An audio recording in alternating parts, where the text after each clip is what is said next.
누가복음 21장에서는 항상 기도하며 깨어 있으라고 말씀하십니다.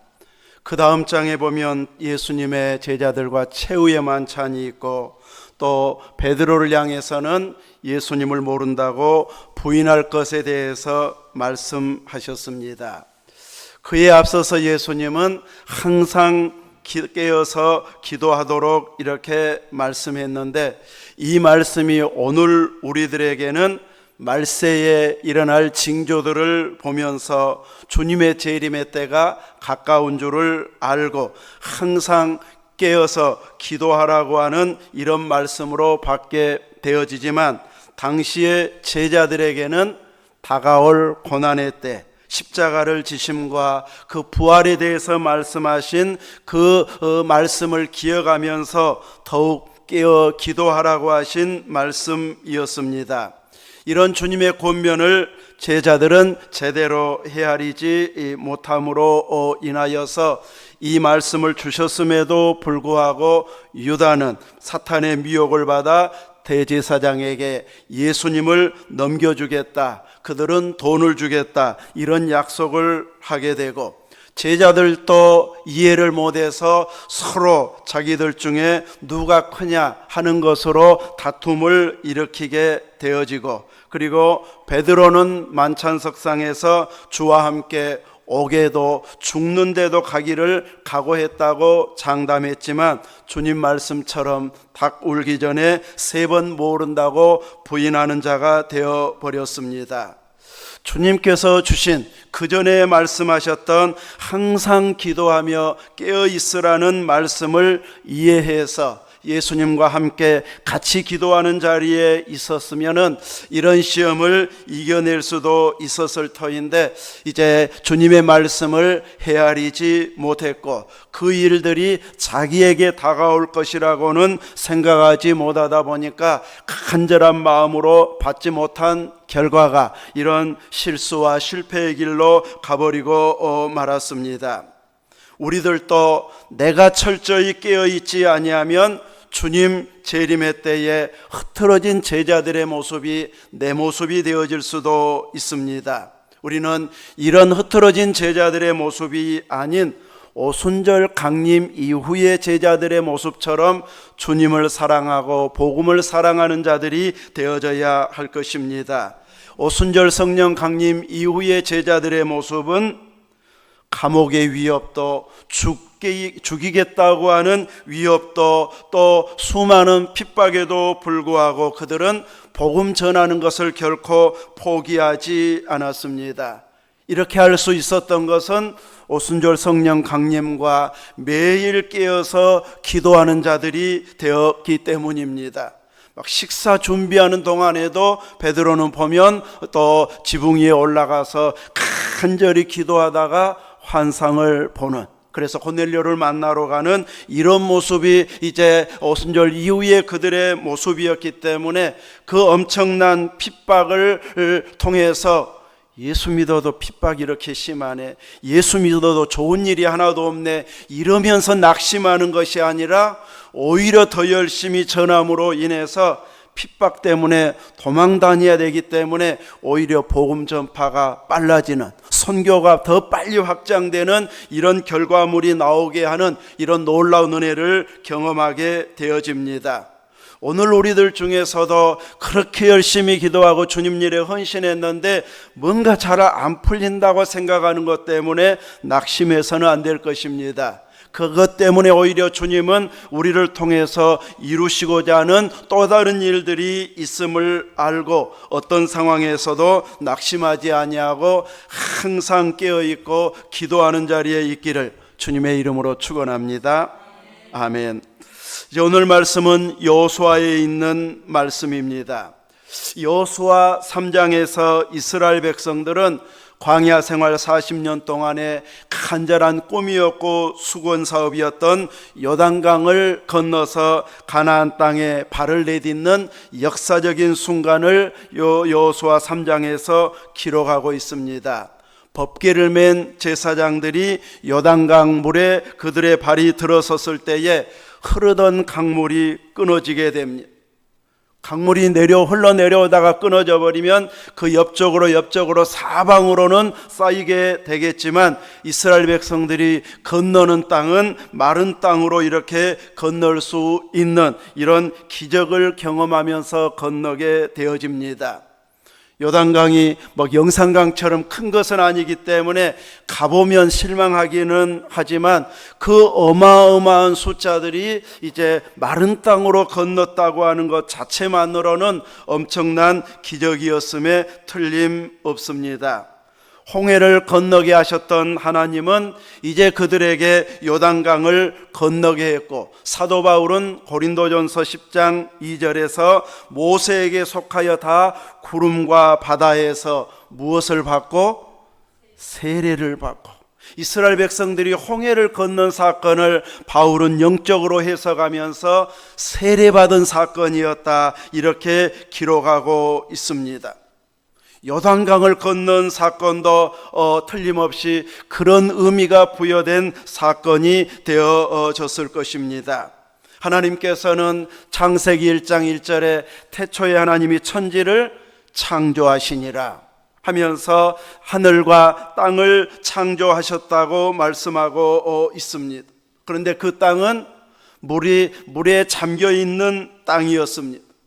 둘째 날에 궁창 위의 물과 궁창 아래의 물로 나뉘시고, 또 그 다음에 이제 땅에 물들이 한 곳으로 모이게 하고 묻이 드러나라 했을 때 이렇게 이제 땅이 비로소 드러나게 되어집니다. 땅이 드러날 때에도 이렇게 물에서 건져진 것처럼 물에서 나오게 해서 정결케 해서 창조 세계가 출발하게 하셨습니다. 노아 홍수를 통해서 옛 세상을, 죄악이 관영한 세상을 심판하시고, 노아의 가족을 통해서 새로운 인류가 번성하게 하실 때에도 방주에서 나오게 할 때 물에서 건져내어 정결케 함으로 인하여서 이제 정결한 새로운 세상이 출발하도록 하나님께서 홍수에서, 물에서 그들을 건져내서 다시 생육하고 번성하게 하셨습니다.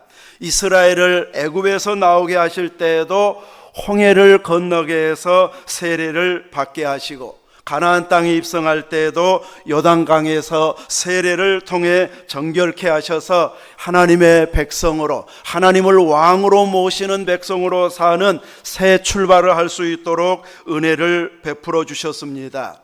오늘 여호수아 4장에서는 그 요단강을 건넌 기념으로 이스라엘 12지파들에게 요단강에서 돌 하나씩을 취하여 가지고 나오게 해가지고 각 지파별로 하나씩 돌을 가져온 그 돌들을 길갈에다가 기념비로 세우게 하고, 후일의 자녀들이 이 돌이 무슨 의미가 있습니까? 무슨 뜻입니까? 물어보면 요단강 물이 언약궤 앞에서 끊어졌고, 이스라엘 백성들은 하나님의 능력으로 이 땅을 건너왔음을 자녀들에게 가르치는 이런 이제 현장 학습을 할 수 있는 이런 돌을 기념비로 세우도록 명령하고 있습니다. 이렇게 자녀들에게까지 하나님이 행하신 일들을 증거하고 가르치게 하는 일이 부모의 역할이고 가정의 역할이 되게 하도록 하나님은 말씀하고 있습니다. 이렇게 하나님께서 행하신 일을, 그 놀라운 일을 고백하는 것을 우리는 간증이다, 이렇게 소개합니다. 내가 얼마나 수고하고 고생했는가, 이것을 자꾸 이야기하면서 사람들이 감동받기 시작하면, 만약에 내가 실수해버리면 실수 때문에 간증이 많이 약화되어 버립니다. 그런데 내가 그렇게 땀 흘려 수고해서 대단한 업적을 이룬 줄 알았더니 하나님이 행하신 일에 비하면 아무것도 아니더라. 하나님은 훨씬 더 내가 수고한 것에 비해서 엄청난 일을 준비해 가지고 이렇게 역사해 주시더라. 그분을 자랑하면 내가 흔들려도 실수해도 여전히 그분을 빛나게 하는 것, 이것이 바로 참된 간증임을 가르쳐주고 있습니다. 그래서 이스라엘 백성들은 요단강을 내가 건너서가 아니라 하나님이 이렇게 마르게 해주셔가지고 우리가 다 건너왔다. 나중에 후손들은 그것을 전혀 경험하지 않은 세대이기 때문에 그것이 무슨 뜻인고 하고 물었을 때에 자신 있게 그들에게 가르칠 수 있을 만큼 이렇게 하나님이 행하신 일에 대해서 정확하게 알고 가르칠 만큼이 되어지라고 말씀을 주고 있습니다. 우리는 지난 주간에 추석 명절을 보냈고 또 이어지는 계속 연장 휴가를 통해서 휴일을 통해서 지금 보내고 있는 시간들입니다. 우리들은 이런 모임 때에 가족 모임이나 또 여러 형제들이 모였을 때에 누군가가 이제 하나님이 주신 은혜들을 이야기하고 혹은 물어보았을 때에 이렇게 하나님은 역사해 주셨노라고 자세하게 설명할 준비를 하도록 길갈에서 이렇게 말씀을 주고 있습니다. 자세히 내가 설명한다고 하는 것은 내가 혼자 은혜 받고 이해한다는 것보다는 훨씬 더 폭이 넓고 어렵습니다. 내가 이해하는 것은 그냥 깨닫고 이해하면 은혜가 되어버립니다. 그러나 누군가가 나에게 물어봤을 때에 설명해 준다고 하는 것은 이건 내가 말로 표현을 잘 할 수 있는 부분이면 괜찮은데 어떻게 말로 잘 표현이 안 되는 부분도 있습니다. 내게 엄청난 감동은 분명한데 어떻게 표현해야 저들에게 제대로 내 설명이 되어질까? 이렇게 제대로 설명을 해주기 위해서는 자꾸 되새김질해야 되고 묵상해야 되고 안 물어볼지도 모르지만 혹시 또 물어보면 내가 이렇게 대답해야지 하면서 가상 질문을 놓고 혼자 대답해보고 이런 것들을 반복해야만이 어느 날 갑자기 물어봐도 대답할 거리가 있는 이런 준비가 되어지기 때문에 나 혼자 이해되는 것보다 자녀들에게 또 누군가에게 내가 받은 은혜를 설명할 때는 훨씬 더 폭넓게 깊게 이렇게 이해해야만이 제대로 설명해질 수 있게 되어집니다. 하나님은 부모 세대에게 자녀손들이 물었을 때에 이렇게 하나님에 대해서 그 능력과 은혜에 대해서 말할 수 있는 준비를 하도록 이렇게 미리 말씀해 주고 있습니다. 우리들은 누군가에게는 내가 믿는 예수님, 내가 받은 은혜, 내가 감사했던 것들을 설명해 주는 이런 준비를 할 수 있는 자가 되어져야 할 것입니다. 어떤 때는 내가 살짝 받은 은혜들을 이야기했는데 제 아내도 무슨 의미인지를 얼른 모르는, 많은 부분 가지치기 해버리고 딱 하나만 이야기해버리면 전후 문맥 딱 잘라버리고 말하기 때문에 무슨 의도로 저 말을 했는지 몰라버리는 경우도 있습니다. 그래서 어릴수록 전혀 경험이 없고 또 이해가 안 되는 사람에게 설명할수록 내가 체험한 것을 자꾸 묵상하고 되새김질하고 또 어떤 질문을 해도 대답할 거리를 만드는 이런 지혜와 또 반복이 있을 때에 우리들은 더 많은 이들에게 감동을 줄 수 있을 것입니다. 그냥 믿어, 뭐 하려고 그래, 이렇게 설명해도 되겠지만 그러면 상대에게는 감동은 안 됩니다. 그냥 믿어도 좋지만 이해가 되게 설명해 주면 훨씬 더 깊은 은혜가 되어지기 때문에 이렇게 자세하게 설명할 수 있을 정도로 이제 요단강을 건넌 자들에게 준비했다가 대답할 거리를 이렇게 말할 수 있게 준비하게 하고 있습니다. 이스라엘 백성들은 요단강을 건너자마자 온 가나안 지역이 환영하고 프랑카드를 달아놓고 다들 어서 오십시오 기다리고 있었습니다. 이러는 사람들이 있었던 것은 아닙니다. 감히 우리나라를 쳐들어와 하면서 이제 맞짱 뜨려고 준비하고 있는, 군사력을 모으고 있는, 혹은 이제 위협을 느낀 자들은 성문을 굳게 닫아놓고 침범 못하게 막고 있는 이런 상황에서 그들은 가나안 땅을 밟게 되어졌습니다. 이제부터 시작해야 할 일은 정복하고 전쟁하고 정복하고 빼앗아서 이제 하나님이 기뻐하는 그 나라를 만들어가는 일을 해야 하기 때문에 군인들도 백성들도 머리를 맞대고 작전을 세우고 어떻게 하면 이 땅을 정복할 수 있을까 하면서 연구하고 준비해야 할 일인데, 하나님께서는 그런 상황에서 작전을 세우도록 명령하는 것이 아니라 요단에서 돌을 가지고 나와서 길갈에다가 12돌을 세우게 하고 있습니다. 그 땅이 우리가 싸워서 승리할 수 있을지, 우리 땅이 될지는 나중에 이제 전쟁해 가지고 결과를 보아야만이 알 수 있는데, 그래서 우리 속담은 김칫국부터 마시지 말도록 권면하고 있는데, 하나님은 꼭 미리 말씀하시고 이미 다 이루어진 것처럼, 미래 완료라는 것이 없는데 이 성경의 문법은 미래 완료가 있습니다. 미래 하나님께서 이루실 일들을 이미 다 이루어 놓은 것처럼 완료로 설명을 하고 있습니다. 가나안 땅을 이미 주신 것처럼 하나님께서는 이렇게 순종해라, 이렇게 따라라 하면서 이미 주신 것으로 믿고 행동하도록 김칫국부터 마셔도 된다고 이렇게 말씀해 주고 있습니다. 마을 초입에 있는 어떤 마을을 표시하는 돌 하나 정도가 아니고 12지파 하나도 빠짐없이 모든 지파가 다 기념으로 돌을 세우게 하고 있습니다. 그리고 나서 이제 전쟁 작전을 펼치나 하고 보니까 5장에 가니까 이제는 전쟁 작전을 펴는 것이 아니라 할례를 행하라고 말합니다. 전쟁 중에 할례를 행한다고 하는 것은 전쟁을 포기하는 거나 다름없을 만큼 큰 고통이 있는 것이 할례입니다. 할례는 나중에 행하고 얼른 점령부터 합시다, 이래야 순서적으로 맞을 것 같은데, 하나님께서는 정복보다도 할례를 먼저 시행하라고 말합니다.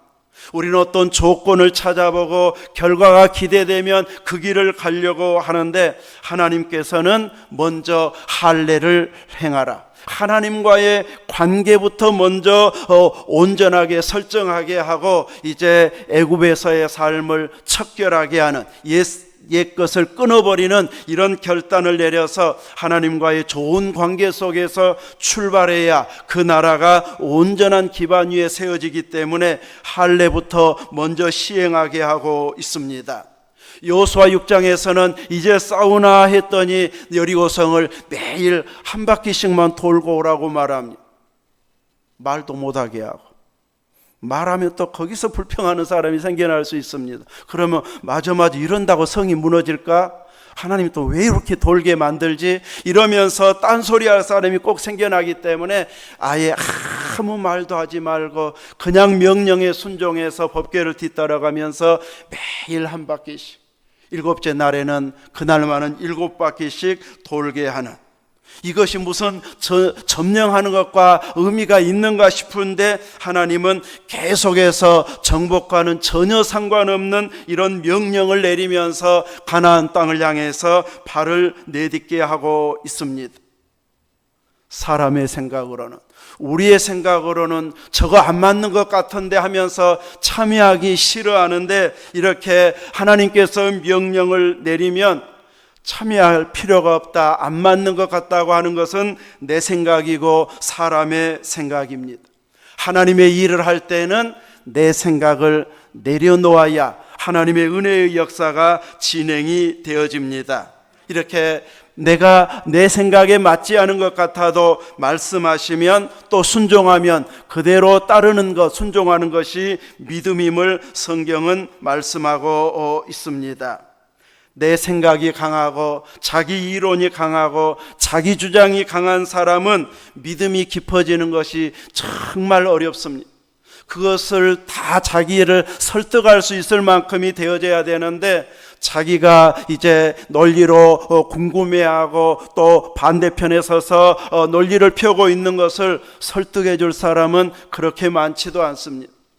성경이 궁금해가지고 왜 이렇게 했지 하고 내가 궁금한 것을 주석에서 찾아보면 내가 궁금한 것은 설명도 안 해줘요. 딴 이야기만 계속하고 있어요. 그래서 궁금증은 계속 안 풀릴 때가 많습니다. 그런데 그것까지도 내려놓고 말씀을 따르겠습니다 하는 사람은 처음에는 이해가 안 되고 틀린 것처럼 느껴졌던 것들이 다 이제는 이해가 되네요. 하나님이 옳습니다. 말씀이 맞습니다. 이렇게 고백할 수 있을 만큼 어느 순간 내가 성장되어 있는 것을 보게 해 주십니다. 그러나 끝까지 자기 주장을 굽히지 않는 사람은 다른 사람보다 초반은 빠른 성장을 하는 것 같은데 그 이상은 깊어지지도 않고 자라지지도 않고 자기 주장도 또 이렇게 물리지도 않는 이런 모습으로 인해서 신앙이 잘 자라지 않는 경우가 많습니다. 우리들은 전략을 잘 세워서 성공하게 되어지면 자기 업적이 되어버립니다. 내가 이만큼 했노라고 자랑하게 되어집니다. 그러나 성경은 자기 자랑을 철저히 내려놓고 하나님께서 행하신 일들을 증거하고 그 이름을 자랑하도록 계속해서 우리에게 요구하고 있습니다. 이렇게 하나님께서는 어떤 군사작전을 펴서 가나안 땅을 점령하는 것보다도 하나님과의 바른 관계를 먼저 맺게 하시고 하나님 말씀에 순종하게 해서 따르니까 정복이 되어지네, 이렇게 은혜를 베풀어 주시는 하나님이십니다. 기브온과 잘못된 조약을 맺었는데 멀리서 왔다고 속여가지고 정말인 줄 알고 물어보지도 않고 자세히 알아보지도 않고 그냥 계약을 덥석 맺어버림으로 인하여서 사흘 만에 가까운 데 있었네 알고 이제 정복해야 되는데 그들을 죽일 수 없는, 계약 때문에 죽일 수 없는 상황이 오게 되어져 버립니다. 그런데 하나님은 이런 인간의 실수한 계약을 통해서도 하나님은 또 합력하여 선을 이루시는 분이심을 보여주시고 있습니다. 기브온의 거민이 항복한 것을 알고 가나안의 족속들이 연합군을 형성해 가지고 남방 왕들이 기브온을 공격해 옵니다. 그때 기브온은 이제 이스라엘과 평화조약을 맺었기 때문에 우리를 쳐들어오니 도와주십시오 하고 이제 도움을 요청했을 때 이제는 함께 하기로 약속한 족속이기 때문에 이스라엘은 가서 도와줘야 됩니다. 기브온을 돕다 보니까 남방 군사들을, 연합군들을 물리쳐 가지고 남방을 점령하게 됩니다. 남방이 패했다는 소식을 듣고 이제는 북방에서 연합군을 형성해 가지고 기브온을 치자 하고 또 쫓아오는데 이스라엘이 북방 연합군도 치니까 가나안 정복이 더 빨라져 버렸습니다. 그리고 나서 이제 이 여호수아는 그 내용은 전쟁은 어느 정도 마무리되어 버리고 지역전으로 바뀌고 이제 제비 뽑아가지고 각 지파별로 누구 어느 지파 땅 어느 지파 땅하고 다 분배하게 만들므로 인하여서 처음 여리고 싸움 그리고 아이성 싸움에서 대단했던 그 전쟁 이후에는 기브온을 돕다가 큰 전쟁은 마무리해 버리도록 인간의 실수에도 실수한 조약에도 하나님은 개입하셔서 이렇게 더 빨리 정복하는 계기가 되도록 하나님은 역사해 주시는 것을 보게 됩니다. 내가 열심내다가 혹 실수했다고 해서 하나님께서 벌 주고 심판하시는 하나님이라면 우리는 두려워서 믿을 수 없을 것입니다. 혹 나에게 안 좋은 일이 생겨나도 그것이 하나님의 심판이라고 생각해서는 안 될 것입니다. 지난주일에 빠졌더니 11조 조금 줄였더니 하나님이 금방 알아먹게 하네, 이렇게 우리들이 잘못한 것 때문에 벌 주었다면은요 우리 성할 곳이 없고 나만 알 것이 없습니다. 그만큼 우리는 실수와 허물이 많은 자들입니다. 몇 가지만 우리는 생각해가지고 이것 잘못했더니 깨닫게 해주시는 그것은 내가 깨달은 방편이고 하나님은 우리들을 그만큼 긍휼과 사랑으로 보호해 주시고 은혜 주시는 분이시지 잘못한 거 딱 봤다가 그냥 너 이거 봐라 하면서 그냥 심판하고 힘들게 하시는 분은 결코 아니십니다. 실수에도 불구하고 하나님은 회복시키시고 더 믿음이 깊어지도록 은혜의 길로 인도해 주시는 하나님이십니다. 이렇게 하나님께서는 놀라운 은혜를 베풀어 주시는 가운데 자녀 교육까지 세밀하게 할 수 있도록 이렇게 말씀을 주고 있습니다. 이 12도를 세운 것을 보면서 자녀들이 이것이 무엇입니까 하고 물어봤을 때에 이제 그것에 대해서 자세하게 설명을 하게 말씀을 하도록 가르치고 있습니다. 그런데 가르치는 내용을 보면은 요단강 건넌 것만 설명하고 있지는 않습니다. 요단강이 물을 말려서 마른 땅으로 건너게 하셨던 하나님은 어디를 건너게 하신 하나님이었습니까? 홍해를 말리시고 건너게 하시는 그 하나님까지 소개하게 하고 있습니다.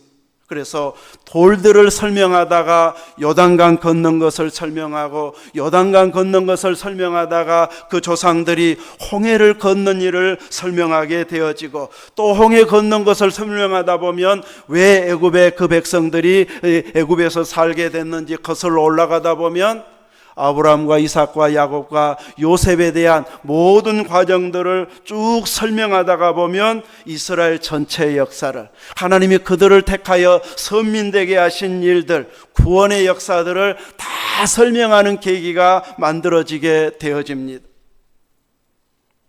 오늘날 우리들이 있게 된 것, 우리가 신앙생활을 이렇게 충실하게 할 수 있었던 것도 윗세대에 섬겼던 하나님의 은혜들이 있고 기도가 있었고 또 터전을 마련해 놓은 것들이 있기 때문에 우리들이 이렇게 믿음 생활을 할 수 있는 여건들이 만들어지게 되어졌습니다. 그래서 우리의 선배들의 믿음, 또 먼저 세워지고 헌신했던 교회들에 대한 그 사랑과 또 도움이 되어졌던 것들을 우리는 잊지 않아야 할 것입니다.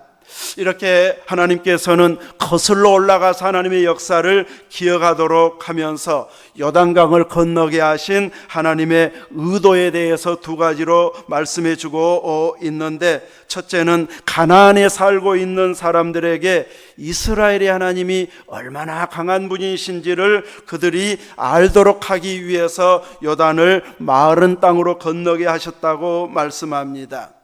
하나님의 의도대로 기생 라합을 통해서 정탐꾼들에게 들려준 말들은 이스라엘 백성들이 들어오기 전부터 가나안에 사는 사람들은 간담이 녹아 있었다고 말하고 있습니다.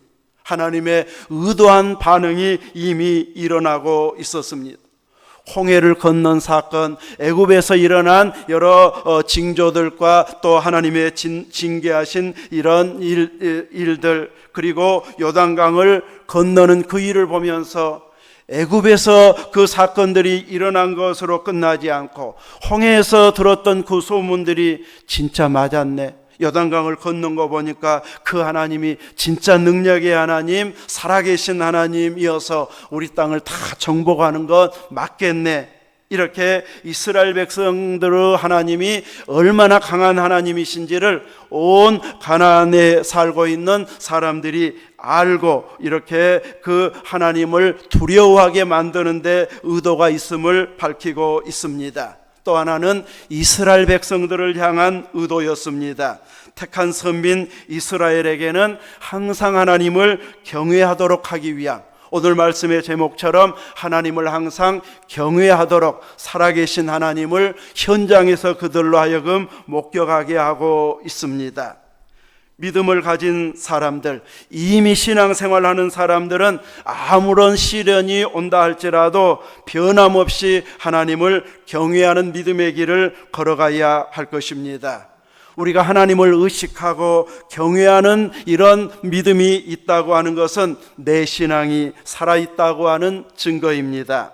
하나님 살아계심을 우리는 이전 역사를 통해서 확인하고 말씀을 통해서 확인하고 그 말씀을 통해서 역사하셨던 하나님이 내 기도에도 응답하시고 지금도 역사하시는 하나님으로 받아들여지면 훨씬 더 이제 우리의 신앙이 깊이 뿌리 내려지고 어떤 상황에서도 흔들리지 않는 믿음을 소유하게 되어집니다. 과거에 역사하셨던 하나님은 오늘 나를 통해서 또 교회를 통해서 역사하시기를 원하십니다.